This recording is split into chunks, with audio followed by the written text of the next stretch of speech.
j'ai l'honneur de pouvoir partager avec vous par rapport au thème de faire face à Dieu et de faire face à Dieu.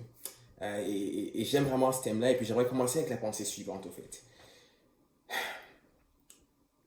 Il y aura un jour où il y aura un moment où chaque être humain va devoir faire face à Dieu, peu importe qui on est.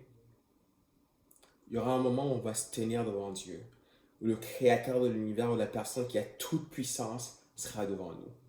Et nous aussi, en tant que chrétiens, ce sera la même chose pour nous. Et la question que j'aimerais vous poser, c'est la suivante.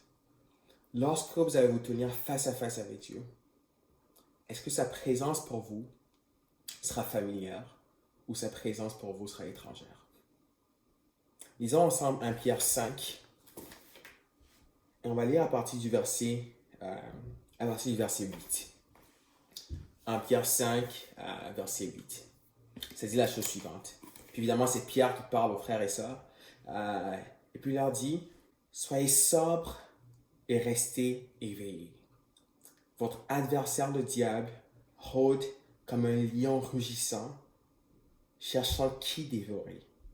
Résistez-lui avec une foi inébranlable, sachant que les mêmes souffrances sont imposées à vos frères et sœurs dans le monde. Les frères et sœurs auxquels Pierre écrit cette lettre-là faisaient face à beaucoup de persécutions. Et c'était vraiment beaucoup persécuté. Et puis alors qu'il leur écrit, il leur dit « Soyez sobres et restez éveillés ». Et puis il y avait une plus grande menace au fait qui était autre que les persécutions auxquelles ils faisaient face, qui était Satan. Il disait, votre ennemi est comme un lion rugissant et qui cherche qui dévorer. Et donc c'est pour ça qu'il leur disait, au fait, soyez sobres et restez éveillés. Et je pense aussi, nous aussi aujourd'hui, on fait face à la même chose. On est autant, peut-être même, je sais pas, même peut-être plus menacés qu'ils étaient avant. La même façon que ce lion rugissant-là cherchait qui dévorer parmi ses frères et sœurs, il cherche en ce moment aussi qui dévorer parmi nous. Et donc, on fait face à la même menace. Et donc, je pense au fait que ces mots de Pierre-là s'appliquent aussi à nous. Et il nous dit aussi, soyez sobres et restez éveillés. Et pour être honnête avec vous, je pense qu'en ce moment, c'est un temps aussi vraiment difficile d'être sobre. C'est difficile de rester éveillé. Et une chose qui nous aide à être sobre et à rester éveillé, c'est la vérité. La vérité nous garde sobre. La vérité par rapport à qui on est, puis la vérité aussi par rapport à qui Dieu est. Et Satan, comme la Bible le décrit, c'est le père des mensonges. Son langage, c'est juste de mentir. Et ce qu'il fait, c'est qu'il va s'attaquer à cette vérité-là afin de pouvoir nous confondre. Et c'est lorsqu'on on parle en ce moment des médias sociaux, mais on s'entend tous qu'il y a un flux d'informations extraordinaires qui vient de partout, n'importe comment, constamment, du moment où on met les pieds en ligne. On est tous bombardés de ce genre d'informations-là. Et si on ne fait pas attention, Satan est capable d'utiliser ce genre d'informations-là pour changer la façon dont on pense, pour changer la façon dont on se voit nous-mêmes et pour changer la façon dont on voit notre Père qui est Dieu. Il est capable d'utiliser ce flot d'informations-là, si on veut, pour altérer, au fait, la façon dont on pense par rapport à notre relation avec Dieu, pour faire atteinte à notre sobriété. Et on est tous susceptibles par rapport à ça. L'arme principale qu'il utilise, c'est le mensonge. Ce qui nous garde sobre, c'est la vérité. Et Satan peut très bien, à travers tout le flot d'informations qu'on voit sur Internet ou peu importe, s'attaquer à la vérité et nous empêcher d'être sobres, de rester éveillés et par conséquent être une proie facile pour lui. Et c'est quelque chose pour moi personnellement que j'ai vécu honnêtement, je pense il y a environ 2 mois, je ne sais plus, au fait 2-3 mois de cela, j'étais à temps plein sur le staff ici à Montréal et puis je faisais beaucoup de recherches, j'avais plein de choses par rapport auxquelles je pensais, puis donc évidemment, quand on veut faire des recherches, toi et moi, je suis sûr qu'on part sur YouTube. Donc, je partais souvent sur YouTube pour regarder des vidéos, puis par rapport à plusieurs sujets, au fait que je recherchais. Et puis c'est fou, mais il y a tellement de choses, au fait. Il y a personne A qui dit ça, personne B qui dit ça, personne C qui dit ça. Et puis, bon, le message de A, le message de B, le message de C, ça se contredit. Et puis, c'est difficile de vraiment savoir quoi penser. Et puis, à certains moments, il y avait juste trop de bruit autour de moi, puis on avait juste marre. Et puis ça m'affectait de façon personnelle, de façon émotionnelle, juste toutes ces choses-là que tout le monde disait tout le temps. Et ça avait un effet réel sur moi. Et puis j'avais même la difficulté au fait à discerner c'est quoi spécifiquement la direction que Dieu voulait que je prenne ou où est-ce que Dieu voulait que je m'en aille. Et puis j'ai décidé c'est quoi ce que je vais faire, je vais juste décider de prendre 2 jours. Je vais aller me perdre quelque part dans les montagnes en randonnée, prendre une Bible, un peu de bouffe et passer du temps avec Dieu. Et puis je vous garantis que c'était un temps qui était extraordinaire. C'était un moment où j'ai pu en fait complètement me déconnecter de tout. J'adore faire de la randonnée en passant. Donc j'ai demandé la voiture à un de mes amis. J'ai conduit environ 2 heures de Montréal. Montréal, c'est une zone où il y a plein de montagnes autour en fait.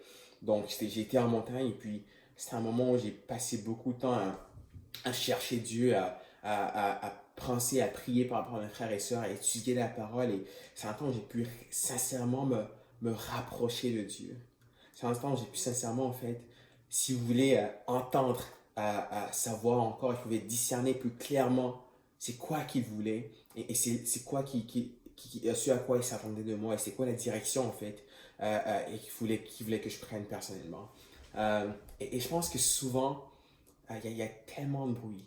Il y a tellement de bruit et on a du mal à entendre ce que Dieu veut nous communiquer. On a du mal à entendre son message et ce que l'Esprit veut mettre sur nos cœurs parce qu'on est trop distrait par le flot d'informations qui nous est envoyé. Parce qu'on est trop distrait, on n'est pas sobre, on n'est pas éveillé. Donc lorsque Dieu parle, même, il y a comme un mur et ça passe pas. Et je pense souvent, ce qu'il faut faire, c'est juste briser ce mur-là, couper ce mur-là, s'enfermer et être seul avec Dieu. Et lorsqu'on est seul avec Dieu, mais Dieu nous parle. Lorsqu'on est seul avec Dieu, on est capable de l'entendre, on est capable de le voir. Et je pense en ce moment, pour vous, j'imagine que vous êtes en confinement en ce moment. Et c'est peut-être une opportunité que Dieu vous donne afin de pouvoir vous enraciner dans votre marche avec lui. C'est vous encourager les uns les autres. Aussi, mais vous rapprocher personnellement de Dieu. Aussi, c'est une opportunité de pouvoir profiter de sa présence et apprendre sincèrement à le connaître. Il y a un passage qui me vient en tête que j'aime beaucoup, au fait. C'est en 2 Corinthiens 3. Euh, on va lire ensemble 2 Corinthiens 3, à partir du verset, disons, 17. Ça dit, « Or le Seigneur, c'est l'Esprit, et là où est l'Esprit du Seigneur est la liberté. » Et verset 18, regardez ça. « Nous tous qui sans voile sur le visage, contemplons comme dans un miroir la gloire du Seigneur, nous sommes transformés par son image, de gloire en gloire, par l'Esprit du Seigneur. Nous tous, qui sans voile sur le visage, contemplant comme dans un miroir la gloire du Seigneur, nous sommes transformés à son image, de gloire en gloire, par l'Esprit du Seigneur. » Et ultimement, Dieu travaille à travers son Esprit pour nous transformer. Et Paul ici nous enseigne que c'est lorsque nous qui sommes sans voile, parce que vous le savez très bien, lorsque Jésus est mort sur la croix, le voile a été déchiré en deux. Si on a eu la possibilité de savoir et puis de voir Dieu pour qui il est. Donc nous tous qui avons ce voile-là enlevé, lorsque nous contemplons, comme dans un miroir, la gloire du Seigneur, nous sommes transformés à son image, de gloire en gloire. Et lorsqu'on passe du temps avec Dieu, et lorsqu'on est vraiment en fait familier avec sa présence, lorsqu'on apprend à le connaître, il nous transforme. Et je suis sûr que c'est ce que vous cherchez, je suis sûr que c'est ce que vous désirez. Vous cherchez à être proche de Dieu, à être transformé à son image. Mais c'est impossible que ça arrive si on ne fait pas constamment face à Dieu. Si on n'apprend pas à venir devant sa face constamment. Et en faisant ça, on reste sobre et on reste éveillé. Et en plus de ça, il nous transforme de plus en plus à son image. Lisons ensemble maintenant en fait Matthieu 7. On va lire à partir du verset 21. Matthieu 7, verset 21. Et donc là, c'est Jésus qui parle, évidemment. Et puis il dit la chose suivante. Ceux qui me disent Seigneur, Seigneur, n'entreront pas tous dans le royaume des cieux, mais seulement celui qui fait la volonté de mon Père céleste. Beaucoup me diront ce jour-là, Seigneur, Seigneur, n'avons-nous pas prophétisé en ton nom? N'avons-nous pas chassé des démons en ton nom? N'avons-nous pas fait beaucoup de miracles en ton nom? Alors je leur dirai ouvertement, je ne vous ai jamais connu. Éloignez-vous de moi, vous qui commettez le mal. Je sais pas pour vous, mais je trouve cette écriture-là quand même un peu troublante. Pourquoi? Parce que Jésus s'adresse ici à des gens qui ont apparemment vécu pour lui. C'est des gens qui ont prophétisé, ils ont fait en son nom, c'est précisé, ils ont chassé des démons, ça a marché, ils ont fait des miracles en son nom. Je sais pas pour vous, mais moi je fais pas de miracles. J'ai pas nécessairement cette habilité-là. Euh, mais ces gens-là, ils ont fait toutes ces choses extraordinaires-là. Mais à la fin, ils sont quand même passés à côté du mur. Et c'est facile au fait, je pense, pour vous et moi de tomber dans ce même piège-là. Et puis d'assumer qu'on connaît Dieu. D'assumer que notre relation avec lui va bien, qu'elle est intacte. Ces gens-là, ils pensaient à la même chose. Ils se disaient, ok, bon, on fait ci, on fait ça, on a fait tel miracle, on a fait beaucoup de miracles. On a chassé beaucoup de démons, donc ça va, c'est sûr, on est bien. Mais non, étrangement, Jésus leur a dit, pardon, ça marche pas. Vous et moi, on se connaît pas. Et puis la question qui se pose, c'est pourquoi? C'est quoi qui n'a pas marché? Sur verset 21, Jésus dit, celui qui fait la volonté de mon Père céleste, c'est celui-là qui héritera du royaume des cieux. Je sais pas pour vous, mais ça a l'air qu'il faisait un peu la volonté de Jésus. Bon, il faisait des choses qui ressemblaient à sa volonté, mais quand même que ça avait cette apparence-là, encore une fois, ça ne fonctionnait pas. Et puis Jésus, au fait, nous donne notre indice par rapport à c'est quoi sa volonté, par rapport à c'est quoi, au fait, cette chose-là qui leur manquait. Et cet indice-là nous est donné à travers le verset 23, lorsqu'il dit la chose suivante. Je ne vous ai jamais connu. Il dit, je ne vous ai jamais connu. C'est-à-dire quoi ça? Genre, Jésus, est-ce que tu n'es pas supposé connaître toutes choses?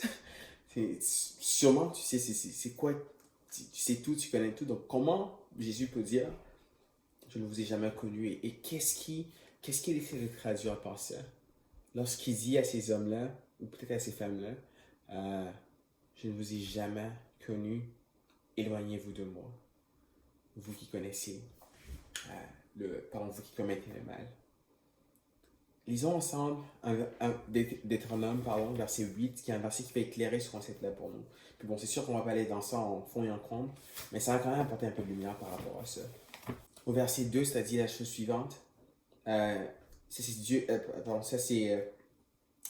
le contexte où c'est les Israélites qui sont sortis d'Égypte, ils sont dans le désert, et puis Dieu leur parle à travers Moïse. Puis au verset 2, on lit souviens-toi de tout le chemin que l'Éternel, ton Dieu, t'a fait faire pendant ces 40 années dans le désert. Il voulait t'humilier et te mettre à l'épreuve, puis regarder ça, pour connaître les dispositions de ton cœur et savoir si tu respecterais ou non ses commandements. Et si Moïse enseigne que la raison pour laquelle Dieu a permis à ce que les Israélites passent 40 ans dans le désert, c'était pour les connaître, pour connaître les dispositions de leur cœur. Et donc, si on revient à notre passage en Matthieu 7, lorsque Jésus dit je ne vous ai jamais connu, c'est le même concept ici. Il dit, oui, vous avez fait ces choses-là, vous avez fait plein de choses, c'est chasser les démons, prophétiser, tout ça, mais votre cœur était éloigné de moi. Votre cœur et le mien n'étaient pas nécessairement en symbiose. Oui, vous avez l'apparence de piété, mais intérieurement, votre cœur ne me désirait pas nécessairement, ne me désirait pas sincèrement. Et pour nous, ça peut être encore une fois facile d'assumer que parce qu'on fait partie de l'église, parce qu'on fait partie du campus, c'est d'assumer que oui, genre, on est bien, on est bon, ça va. Tout va bien, on a green card, excusez mon anglicisme, on a la carte verte. Voilà, donc bon, on a laissé passer. Et puis bon, c'est sûr que quand Jésus va revenir, on est sauvé. Et puis je ne suis pas en train de dire de douter votre salut. Pas du tout. Mais cependant, je suggère d'être sobre. Pourquoi? Parce que ces gens-là aussi, ils avaient la même chose. Ils ont assumé que ça allait bien. Donc n'assumons pas ce qu'ils ont assumé, sinon on risque d'être surpris. Et ce que Jésus accorde, ce à quoi pardon, Jésus accorde de l'importance, lorsqu'il parle en Matthieu 7, verset 21, de faire la volonté du Père, il parle du désir du Père de nous connaître. C'est pour ça qu'il les a rejetés. Il leur a dit, pardon, je ne vous ai jamais connus. Et c'est facile pour nous d'assumer qu'on connaît Dieu. On peut se dire, ah ouais, non, j'ai fait ci, j'ai fait ça, donc je connais Dieu. Mais la question qu'il faut qu'on se pose aussi, c'est que si Dieu était avec nous physiquement en ce moment, est-ce qu'il dirait, je te connais? Est-ce qu'il te connaît? C'est une question qui est quand même pas mal importante à se poser. Parce que c'est la raison pour laquelle Jésus les a rejetés. Est-ce que le Créateur de l'univers dirait qu'il te connaît en ce moment? Et comment peut-il te connaître si tu ne lui fais pas face? Comment pouvez-vous développer cette relation-là ensemble si il n'y a pas cette communion profonde qui existe entre vous et lui? Et je sais pas pour vous, mais pour moi, en fait, lorsque je vais me tenir devant Dieu, si j'ai envie qu'il dise, ah, Nathanaël, ouais, non, c'est sûr, je le connais. Il a passé genre 70 000 fois à pleurer devant moi. Il a prié tellement pour finalement me marier Genaël. Et puis bon, finalement, j'ai eu pitié de lui, là, et puis je lui ai accordé ça. Voilà, il a prié pour ci, et puis on était ensemble dans ces moments difficiles. Il venait vers moi, on a lutté ensemble, on a marché ensemble. Souvent, il était fâché contre moi, mais il avait un cœur humble, peu importe, vous mettez. Mais je veux que lorsque je me tienne devant Dieu, qu'il dise, ok, ce gars-là, je sais qui il est, je le connais. Et je suis sûr que vous désirez la même chose. C'est ce qu'on veut en tant que chrétien. Et donc, tout ce qui fait obstacle à ça est dangereux pour nous. Et je pense qu'il est clair que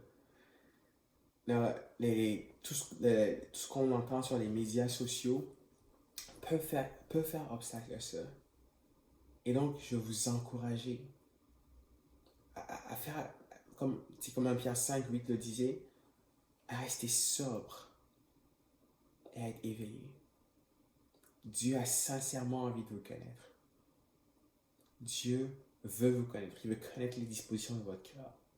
Et pour que ça arrive, il faut qu'on apprenne ensemble. Il faut que vous appreniez aussi, que moi aussi je continue à apprendre, à développer cette communion profonde avec lui. Et ça, c'est quelque chose de continuel parce que le moment où on arrête de faire l'expérience de Dieu, il arrête de nous connaître. Et s'il arrête de nous connaître, on sait où on se trouve. Et on veut pas ça. Et encore une fois, donc, soyons sobres et restons éveillés. Parce que notre ennemi utilise ses munitions de mensonges pour nous confondre, pour ultimement nous détruire notre marche avec Dieu, détruire nos relations avec les autres.